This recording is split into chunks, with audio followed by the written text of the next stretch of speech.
어제 본문에서 예수님은 혈루증이 걸린 여인을 고쳐줍니다.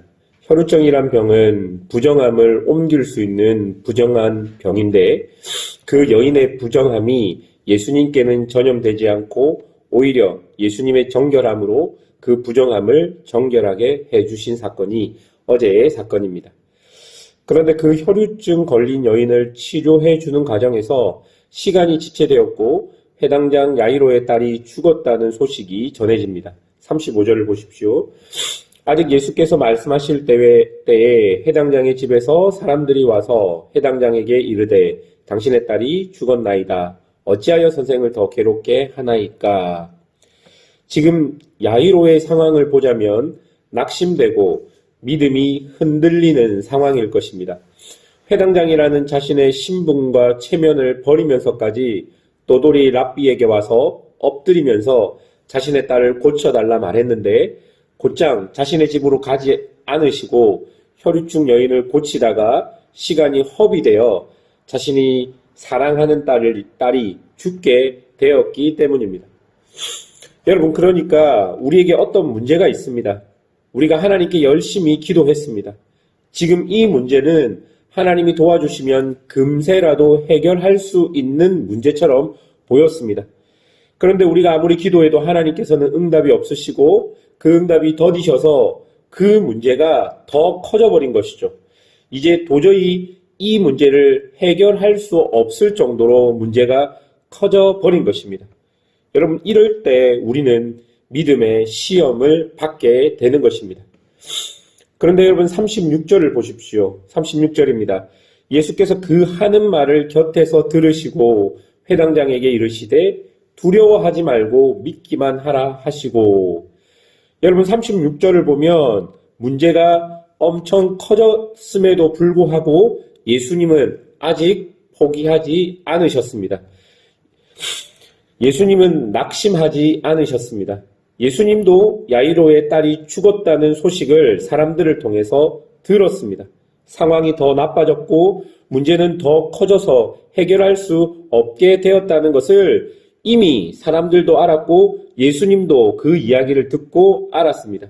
그런데 여러분, 예수님은 포기하지 않으셨습니다. 사랑하는 여러분, 지금 예수님이 우리에게 믿음이 무엇인지를 사실은 보여주고 있는 장면입니다. 사람들의 믿음은 상황에 따라 변합니다. 해결할 수 있는 작은 문제 앞에서는 마치 믿음이 엄청 강한 사람처럼 행동하다가 해결할 수 없는 큰 문제 앞에서는 전혀 믿음 없는 사람처럼 그 행동이 바뀌는 것이죠. 즉, 나의 믿음이 상황과 환경에 따라 바뀌어지는 것입니다. 그런데 여러분, 예수님이 보여주시는 것은 상황과 환경에 따라서 믿음이 바뀌어지는 것이 아니라 약속에 근거한 믿음인 것이죠.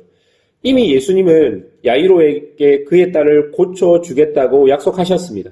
그리고 그의 집으로 향하고 있었기 때문에 야이로가 믿음으로 보아야 하는 것은 지금 상황이 더 악화되었고 상황이 더 나빠졌고 그게 아니라 예수님께서 자신에게 주신 약속입니다. 사랑하는 여러분, 아무리 하나님을 믿는 백성이라고 할지라도 여러 가지 상황 속에서 두려움이 찾아올 수 있습니다. 믿음이 흔들릴 수도 있고 어려움, 위기의 상황에 거할 수도 있습니다. 여러분, 그러나 그때마다 우리가 생각해야 하는 것은 매번 변하고 바뀌는 상황, 환경이 아니라 세상이 아무리 변해도 변하지 않는 하나님의 말씀, 즉 하나님의 약속을 붙들어야 하는 것입니다. 하나님께서 여러분에게 약속하신 것이 있다면 상황이 더 악해지고 문제가 더 커져도 하나님은 반드시 그 약속을 지키신다는 것을 오늘 말씀을 통해 우리가 보아야 하는 것이죠. 예수님은 베드로와 야고보와 요한을 데리고 해당장의 집으로 가십니다. 집에 가니 이미 울며 통곡하는 사람들이 많이 모여 있습니다. 그리고 예수님이 이렇게 말씀하십니다. 39절을 보십시오. 들어가서 그들에게 이르시되 너희가 어찌하여 떠들며 우느냐? 이 아이가 죽은 것이 아니라 잔다 하시니.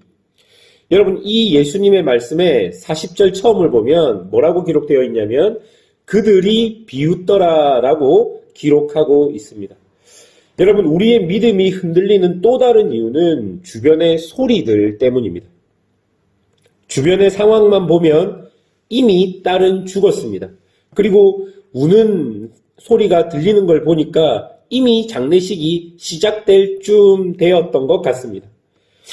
딸은 죽었고 이미 장례식이 시작될 때쯤 되었고, 여러분, 이런 상황들은 아무런 희망 없음이 모든 사람들에게 인지가 된 상황입니다. 거기에 있는 사람들 그 어떤 사람들조차도 이 딸이 살아날 거라고 생각하는 사람은 없었습니다. 사람들은 딸이 살아날 희망을 전혀 생각하지도 않고 오히려 예수님의 말씀을 듣고 비웃기까지 한 것입니다. 우리가 하나님의 약속을 믿고 믿음의 길을 가다 보면 세상에 여러 가지 소리가 우리의 귀에 들리게 됩니다. 물론 그 세상의 소리 안에는 우리가 귀 기울여 들어야 하는 소리도 분명히 있습니다. 그러나 하나님의 약속을 조롱하며 비웃고 마치 많은 사람들이 자신들처럼 생각하고 동의하니 그것이 하나님의 약속보다 훨씬 더 크게 보일 때, 훨씬 더 크게 들릴 때가 있다는 것입니다.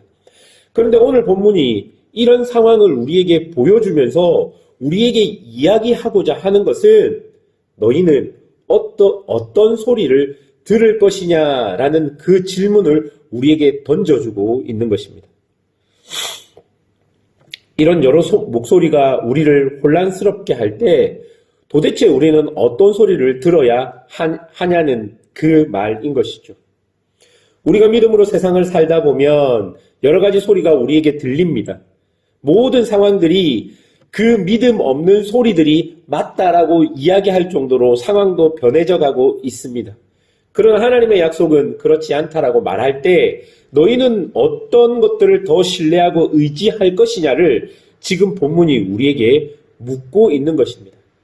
사랑하는 여러분, 아무리 상황이 급박하게 변하고 여러 가지 목소리들이 우리 귀에 들릴지라도 우리가 이 세상을 살면서 하나님의 백성으로 붙잡아야 하는 것은 하나님의 음성, 하나님의 약속인 것을 기억해야 하는 것이죠. 예수님은 41절에 그 아이의 손을 잡고 달리다굼이라고 말씀하시면서 그 소년을 고치십니다. 드디어 예수님의 약속이 야이로에게 성취되었습니다. 예수님은 죽은 소녀를 살리시며 또다시 자신이 하나님의 아들이시고 메시아인 것을 많은 사람들에게 보여주십니다.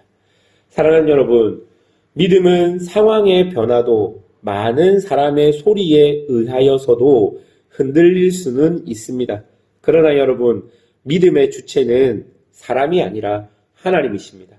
하나님께서 약속하셨다면 상황이 어떻게 변하든 많은 사람들이 하나님의 약속을 조롱하고 비웃어도 그 하나님의 약속은 반드시 이루어지게 될 것입니다. 그러니 우리가 변함없이 붙잡아야 하는 것은 하나님의 약속입니다. 그 하나님의 말씀을 신뢰해야 하는 것입니다. 그리고 우리의 인생 속에서도 마찬가지입니다. 여러 가지 상황 속에서 우리가 끝끝내 붙들고 살아야 하는 것은 하나님의 말씀인지 다른 사람의 조언, 우리 눈앞에 펼쳐진 상황이 아닌 것입니다. 여러분, 오늘 이 새벽에도 그 하나님의 약속을 붙들기 위해 기도하셔야 합니다. 그 기도를 통해서 내가 상황에 몰입되지 않도록, 다른 사람들의 목소리에 몰입되지 않도록 오직 하나님께서 나에게 주신 그 약속을 집중할 수 있도록 우리 자신을 위해서 기도해야 할 것입니다. 그렇게 기도하고 하나님이 주신 시간들을 견디다 보면 결국 야이로의 딸이 살아난 것처럼 하나님의 때에 하나님께서는 우리에게 은혜를 경험하도록 하실 것입니다. 그런 은혜가 오늘을 살아가는 사랑하는 성도들에게 있기를 주님의 이름으로 축원합니다. 함께 기도하겠습니다.